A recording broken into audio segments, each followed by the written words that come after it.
Hi all, this is Anjali and welcome to my channel. So आज हम करेंगे day 6 of our 15 day crash course जिसमें हम data frame के ऊपर जो ऑप्शंस कर रहे थे उसको आज कंक्लूड करेंगे. So we have done how to create data frame in pandas. अलग अलग तरीके से हमने डेटा फ्रेम्स क्रिएट किए. देन उसके बाद हमने देखा कि अगर एक ऑलरेडी एग्जिस्टिंग डेटा फ्रेम है तो उसमें कैसे आप नए रोज ऐड कर सकते हो, कैसे नए कॉलम्स ऐड कर सकते हो और कैसे एग्जिस्टिंग रो और कॉलम को डिलीट कर सकते हो. Next day we studied loc और एट किस लिए यूज होते हैं, आई लॉक और लॉक में क्या डिफरेंस है, एट और आई एट में क्या डिफरेंस है. So we have seen this much of the stuff and now there are some small topics जो data frames में बहुत important है. छोटे छोटे से topics हैं लेकिन really very important and can be asked in your exams. जैसे कि एक बहुत ही simple सा concept है boolean indexing. तो boolean indexing हम लोगों ने पढ़ा था जब हमने series किया था, उसमें भी similar way boolean indexing is there in case of your data frames also. So boolean का मतलब क्या होता है, true या false, right? So boolean means true और फॉल्स. तो जब आप इंडेक्सिंग करते हो ट्रू फॉल्स की हेल्प से तो उसको हम बूलियन इंडेक्सिंग कहते हैं. फॉर एग्जाम्पल, अगर मेरे पास डेटा फ्रेम है जिसमें स्टूडेंट्स का डेटा है और मैं लिख देती हूँ D F marks greater than equal to 60 और मेरे पास अगर मान लो 6-7 स्टूडेंट्स हैं तो जहां पर मार्क्स 60 से ज़्यादा या बड़े होंगे उस जगह पर ट्रू आ जाएगा, जहां पर नहीं होंगे वहां पे फॉल्स आ जाएगा. So I get the result like this. तो ये तो मुझे क्या दे देगा, ट्रू फॉल्स की फॉर्म में वैल्यूज. लेकिन अगर मैं इसके साथ एक डी एफ दोबारा से लिख देती हूँ इस तरह से तो देखा जाए तो आपके पास यहां पर इन स्क्वायर ब्रैकेट्स के बीच में क्या आएगा, लिस्ट ऑफ ट्रू फॉल्स है ना, काफी सारे ट्रू फॉल्स वैल्यूज आ जाएंगे. तो बूलियन इंडेक्सिंग का मतलब ये होता है कि जहां जहां पर बूलियन वैल्यू ट्रू है उस रिस्पेक्टिव रो को शो कर दिया जाए. तो जहां पे ट्रू आएगा वो रो शो हो जाएगी और जहां पे फॉल्स आएगा वो उस रो को शो नहीं करेगा. So wherever we have true that row is displayed. ठीक है, सो ट्रू वाली ही शो होती हैं. So true rows are only displayed, false वाली जो है उनको वो शो नहीं करता है. राइट इसे कहते हैं बूलियन इंडेक्सिंग. ये सेम चीज हमने सीरीज में भी करी थी और वैसे ही आप इसको डेटा फ्रेम में भी कर सकते हैं. मैं आपको ये करके दिखाती हूँ किस तरह से काम करता है. तो आज की क्लास में हम इसके साथ और बहुत सारे छोटे छोटे टॉपिक्स जो हैं वो करेंगे. And it was very good, some of you answer these questions जो मैंने लास्ट क्लास में पूछे थे. That was very nice to see कि आप सीरियसली ले रहे हो और सीरियसली क्वेश्चंस का आंसर भी कर रहे हो. That is really nice. I hope आप इतने ही मेहनत और लगन से पढ़ते रहोगे ताकि मुझे भी मोटिवेशन मिलती रहे कि हाँ बच्चे देख रहे हैं, आंसर कर रहे हैं, तो I should upload more and more content for you. Right so चलिए अब पहले हम देख लेते हैं बूलियन इंडेक्सिंग कैसे काम करता है. तो अगर मैं आपको यहाँ पर अभी सिर्फ इतना प्रिंट करवा दूँ कि डीएफ के जो मार्क्स हैं वो हम ले लेते हैं 40s की रेंज में ना, तो ग्रेटर देन इक्वल टू 45 ले लेते हैं क्योंकि ये 50 में से मार्क्स दिए हुए हमने. ठीक है, और इसको मैं कर देती हूँ एग्जीक्यूट. सो अभी आप देख रहे हो आपके पास पहले डेटा फ्रेम प्रिंट होगा. ये आपका डेटा फ्रेम है 45, 47, 42, 39, 48. तो 45, 47, 48 पे ट्रू आएगा है ना. तो S1 पे ट्रू है, S2 पे ट्रू है, S3 पे फॉल्स है, S4 पे फॉल्स है, S5 पे ट्रू है. तो ये तो अभी उसने सिर्फ ट्रू फॉल्स के फॉर्म में आपको बता दिया कि कहाँ कहाँ पे कंडीशन ट्रू आ रही है, कहाँ कहाँ पे फॉल्स आ रही है. पर अगर आपको इस पे पड़ी हुई रोज को देखना है तो आपको इसमें एक बार और इंडेक्स लगाना पड़ेगा. तो स्क्वायर ब्रैकेट किस लिए होता है, इंडेक्सिंग के लिए. तो I put one more square bracket around it with the data frame name. तो अब जहां जहां पे इंडेक्स ट्रू होगा वो उसको दिखा देगा और जहां पे फॉल्स होगा उसको नहीं दिखाएगा. तो एज वी कैन सी कि वो S1, S2 और S5 को दिखा रहे हैं यहाँ पे. सो S1, S2, S5 are being displayed और ये आपके पास टोटल रोज थी. तो जो फॉल्स थे वो वाले शो नहीं होंगे, जो ट्रू थे वो वाले सॉल्व होंगे. तो ये ध्यान रखना कि 2 बार DF आएगा यहाँ पर. एक तो कंडीशन में है इसलिए, और दूसरा उस डेटा फ्रेम से हम डेटा उठा रहे हैं शो कराने के लिए, उसके लिए दोबारा से डेटा फ्रेम का नाम आता है. So it has to come twice like this, then only it will show the data. ठीक है, सो ये हो गया आपका बूलियन इंडेक्सिंग. ओके, अब बूलियन इंडेक्सिंग एक चीज हो गई. इसके बाद आपके पास एक और छोटा सा कंसेप्ट है, that is renaming the column headings और द इंडेक्स ऑफ द रोज. तो अगर तो सारे के सारे चेंज करने हो फिर तो कोई प्रॉब्लम ही नहीं है. If you have to change all of them तो आप इंडेक्स या फिर कॉलम्स एट्रीब्यूट की हेल्प से कर सकते हो. जैसे अगर आपको सबका चेंज करना है तो आप लिख सकते हो df.index और उसके बाद यहाँ पर आप एक एक करके, जैसे मैंने यहाँ दे दिया A B C D E, है ना, और उसके बाद हमने यहाँ पर प्रिंट करा दिया df को. तो इससे क्या होगा, आपके पास सारे के सारे जो इंडेक्स हैं वो चेंज हो जाएंगे. ये देख रहे हो. सो S1 S2 S3 S4 5 की जगह A B C D E हो गया. तो ये सबको चेंज करेगा. मैं इसमें अगर एक भी कम दे दूं या एक भी ज़्यादा दे दूं तो मेरे को एरर आ जाएगा, वो मुझे नहीं करने देगा. I have to give the same number of elements, right. तो ये तो होता है जब सबके चेंज करने हो. बट अगर सबके नहीं चेंज करने, किसी एक का ही चेंज करना है, तो उस केस में क्या करेंगे. तो वहाँ पर आपके पास एक कमांड है, एक जो मेथड है वो है रीनेम. ठीक है. सो आप यहाँ पे रीनेम यूज़ करेंगे. रीनेम के अंदर आपको बताना पड़ेगा कि आप किसको चेंज कर रहे हो. अगर आप इंडेक्स को चेंज कर रहे हो तो आप इंडेक्स इज इक्वल टू लिख दो. अगर आप कॉलम्स में से चेंज कर रहे हो तो कॉलम्स इज इक्वल टू लिख दो. और आपको इसको एक डिक्शनरी ही फॉर्म में देना है. जैसे कि आप S3 को चेंज करके S7 करना चाहते हो. जस्ट इमेजिन कर लेते हैं, वैसे तो कोई सेंस नहीं है यहाँ पे, but let's say I want to do like that. So मैंने ऐसे दे दिया. अब ये भी बिल्कुल ड्रॉप की तरह है कि ये चेंजेस रिफ्लेक्ट नहीं करेगा. ये मॉडिफाई करके रिटर्न कर देगा डेटा फ्रेम को, बट ओरिजिनल डेटा फ्रेम में चेंजेस नहीं करेगा.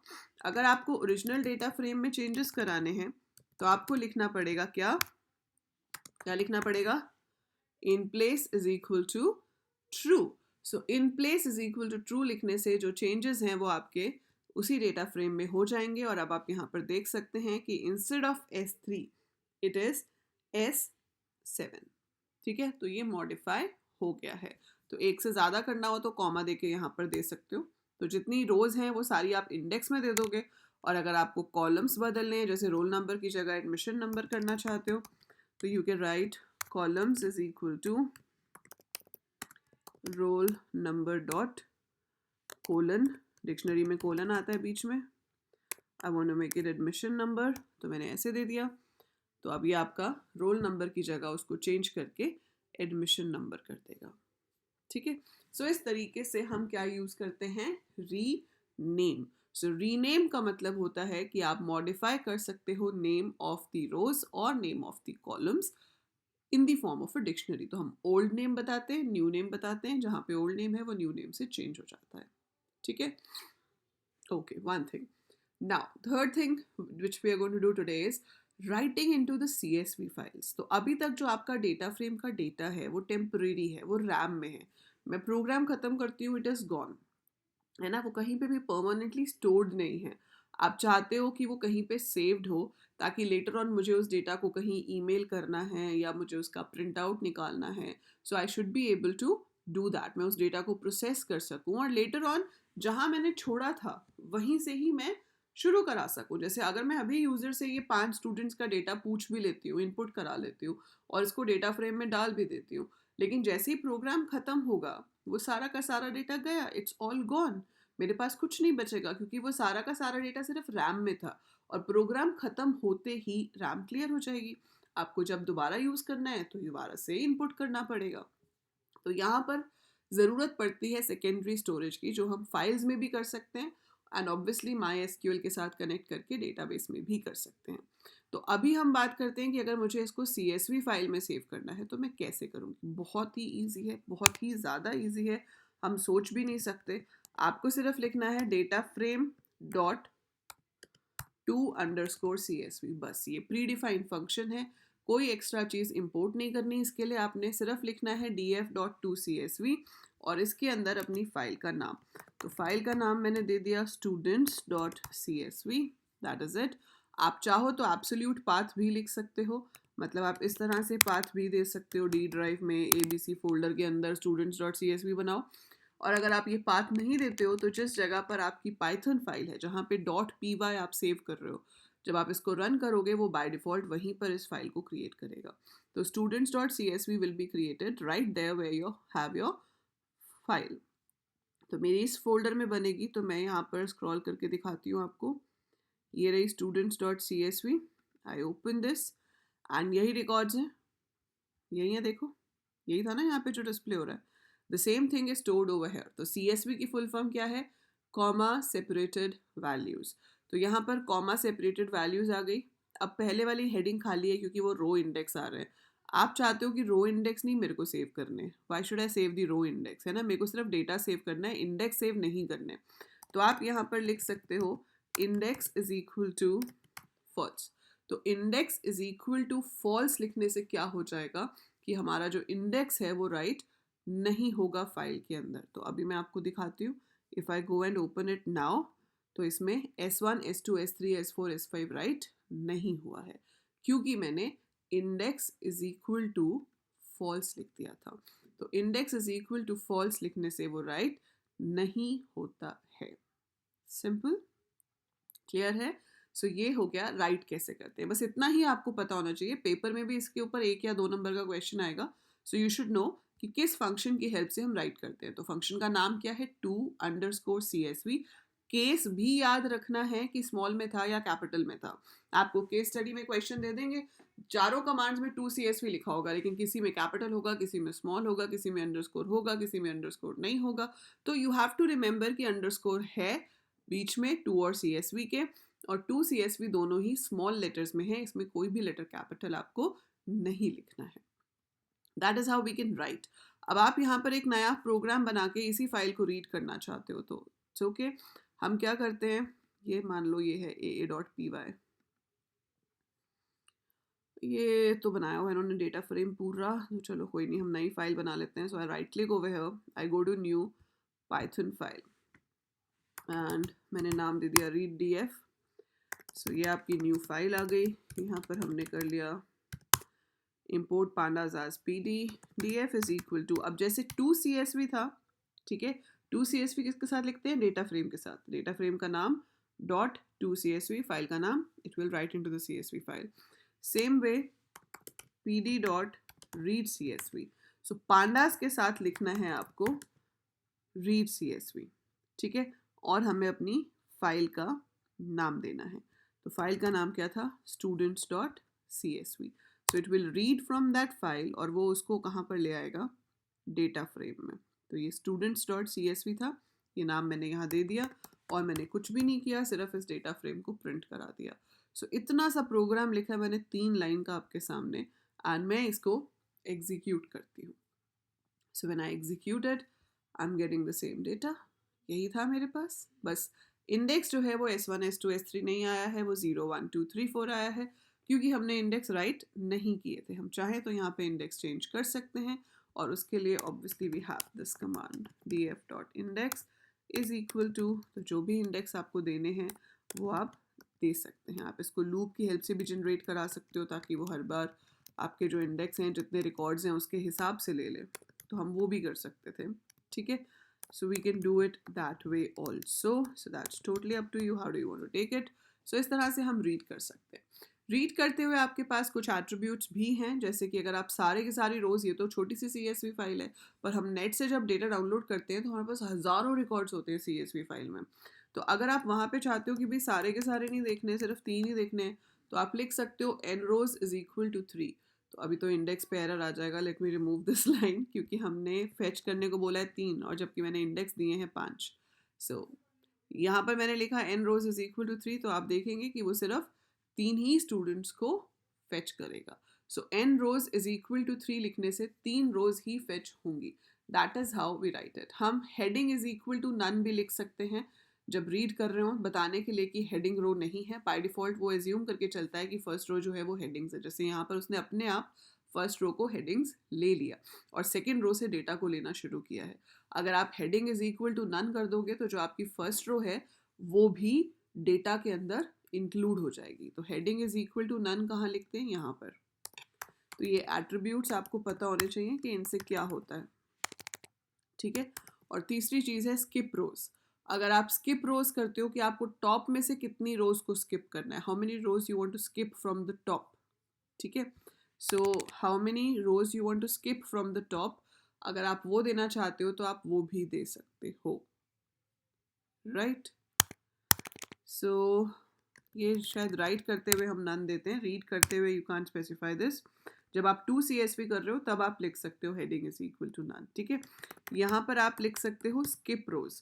अगर मैं कहती हूँ कि ऊपर की 2 रोज को स्किप कर दो तो वो 2 रोज को स्किप करके आगे की 3 रोज उठा लेगा।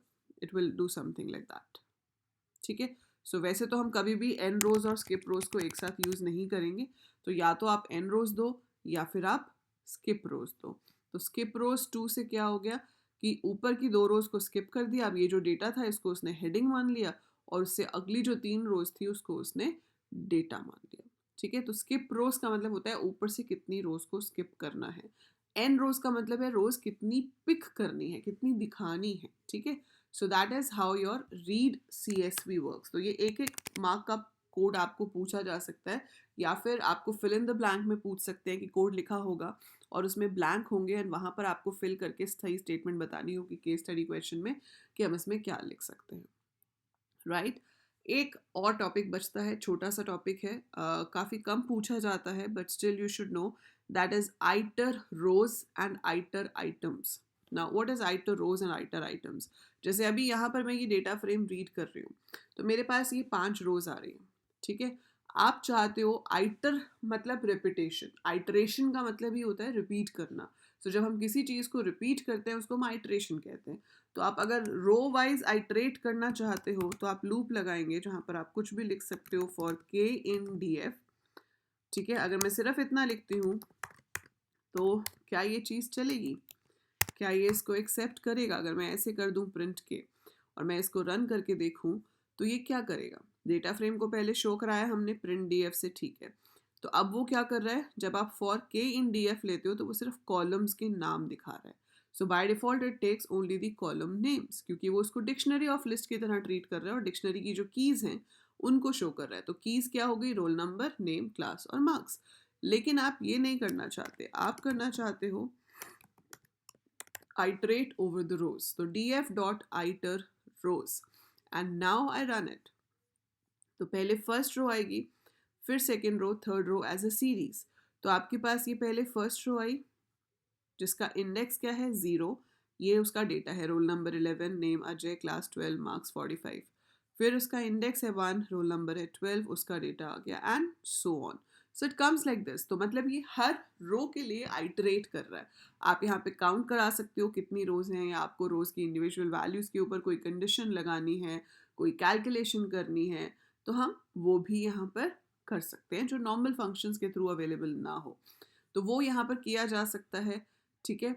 और अगर आप यहाँ पर आइटर रोज की जगह आइटर आइटम्स लिख दोगे तो यही जो रेपिटेशन है ये कॉलम वाइज होगी। आइटर कॉल्स करके कोई फंक्शन नहीं है, so we don't have anything as iter calls. अब अभी तक इसमें कभी भी प्री बोर्ड्स में जो क्वेश्चन आया है वो सिर्फ इतना आया है कि हॉरिजॉन्टली आइटरेट करने के लिए कौन सा फंक्शन यूज होता है एंड वर्टिकली आइटरेट करने के लिए कौन सा फंक्शन यूज होता है। तो हॉरिजॉन्टल आइटरेशन के लिए यूज होता है आइटर रोज, क्योंकि रोज जो है वो आपकी हॉरिजॉन्टल होती हैं। तो iter rows is used for horizontal and iter items is used for vertical iteration of the data frame thing, ठीक है। This is it. अब आउट ऑफ सिलेबस भी कुछ चीज़ें हैं जो कुछ स्कूल्स में पूछ ली जाती हैं, जैसे कि numpy से रिलेटेड कुछ चीज़ें हैं जो आपसे पूछ ली जाती हैं।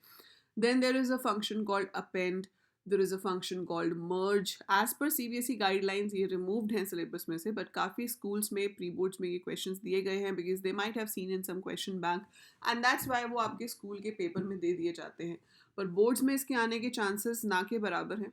बट स्टिल ये जितने भी टॉपिक्स हैं जो भी मेरी नॉलेज में आ रहे हैं जो कि स्कूल्स में प्री बोर्ड्स में पूछे गए हैं पर CBSE में डिडक्टेड है, आई एम अपलोडिंग शॉर्ट्स और मैं अभी आने वाले कुछ दिनों में बहुत सारे शॉर्ट्स अपलोड करूँगी डेटा फ्रेम और सीरीज़ के। तो ये जितने भी छोटे छोटे टॉपिक्स हैं वो सब उन शॉर्ट्स में कवर हो जाएंगे। तो अगर कोई भी ऐसा फंक्शन है, कोई भी ऐसा मेथड है जो आपने नहीं देखा है, उसको एक बार नज़र ज़रूर मार लेना वहाँ पे, ताकि जब आपको एग्ज़ाम में आए तो आपको ये ना लगे कि ये कभी पढ़ा ही नहीं है। It won't take much of your time, इसीलिए मैं उसको शॉर्ट्स में दे रही हूँ कि जब टाइम मिले 1-1 मिनट की वीडियो देख के just keep revising the methods and functions. तो वो shorts will be really beneficial for you, क्योंकि जब भी फ्री हो 5 मिनट का टाइम है, पूरी वीडियो देखने की ज़रूरत नहीं है, 5 मिनट में 5 शॉर्ट्स देख लिए, 5 मेथड्स दिमाग में सेट हो जाएंगे, ठीक है। So that will be uploaded all set of methods, ताकि आप फटाफट से उसकी क्विक रिविजन कर सकें. So that is it. ये था डेटा फ्रेम्स, और डेटा फ्रेम्स के ये सारे methods along with the case, along with the comma, along with the bracket, everything you have to remember, क्योंकि पेपर में किसी भी तरीके से पूछ सकते हैं. ठीक है. So that is about data frames. अगली क्लास में हम मैटप्लॉटलिब लाइब्रेरी करेंगे. That is we will do how to make graphs and charts in Python with the help of Matplotlib. So जाने से पहले, वीडियो अच्छी लगी, समझ आई, तो लाइक पे ज़रूर क्लिक कीजिए. Share it with all your classmates, all your friends, all your juniors, क्योंकि अब उनको भी 12th में जाना है. 11th का सिलेबस भी चैनल पर है, and more over they will be getting 12th class syllabus also over here, and every content what they require for the subject, right? और अगर आप आगे जाके BCA, BTech या BSc करने वाले हैं, तो उसका content as well as BCA entrance exam preparation भी आपको इस चैनल पे मिलेगी. So do subscribe it right now, and I'll see you soon. Till then, take very good care of yourself. By the time I upload more, keep watching, keep learning.